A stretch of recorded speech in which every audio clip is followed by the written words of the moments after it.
అతను ముందు నడుస్తూ ఉన్నాడు, వాళ్ళు అందరూ వెనక వెనక వస్తూ ఉన్నారు. అతను పక్క కొంతమంది ఉన్నారు, అతనితో పాటు నడిచేవాళ్ళు ఉన్నారు. అతని వయసు కరెక్ట్గా 42 సంవత్సరాలు. సడన్గా నడుస్తూ ఉన్నప్పుడు ఏం జరిగిందంటే,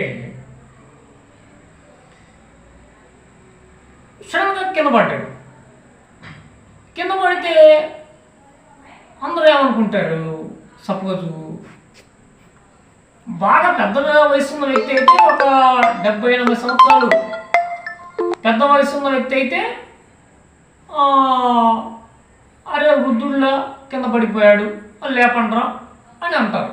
సడన్గా పెద్ద వయసు కదా, ఏదో మామూలుగా నడవలేక ఏదో పడిపోయాడు అని చెప్పేసి అనుకోవచ్చు. కానీ యవనస్తుడే, 42 సంవత్సరాలే అతను, పేరున్న వ్యక్తి, అతని పేరు చెప్పను ప్రస్తుతానికి. 42 సంవత్సరాలు అతనికి వయసు. సడన్గా నడుస్తూ ఉన్నాడు, కొంత దూరం నడిచాడు, సడన్గా కింద పడిపోయాడు. అక్కడ ఉన్నవాళ్ళు ఏమనుకుంటున్నారంటే ఏదో కాలు జారి పడ్డాడు లేదా ఎదురు రాయి తగిలి పడ్డాడు అనుకున్నాడు. కానీ అతనికి హార్ట్ స్ట్రోక్ వచ్చింది.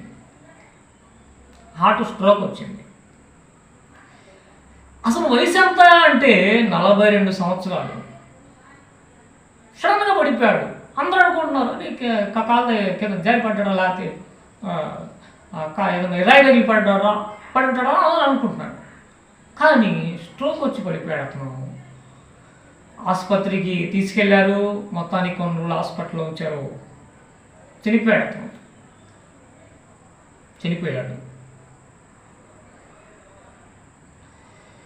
మొన్న ఇంకొక వ్యక్తి గురించి చూశాను, అది పోయిన సంవత్సరం.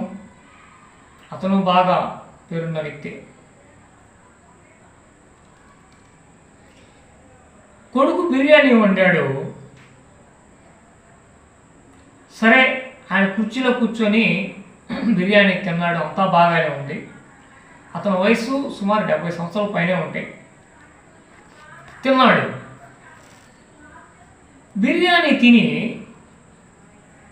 ఇక చేయి కడుక్కుందాము అని చెప్పేసి ఇక లెగిసి కుర్చీలో కూర్చొని ఇక చేయి కడుక్కుందాము అని చెప్పేసి ఇక ప్లేటు అతని కొడుక్కి అట్ట ఇచ్చాడో లేదో అంతనే స్ట్రోక్ వచ్చి అక్కడే చనిపోయాడు.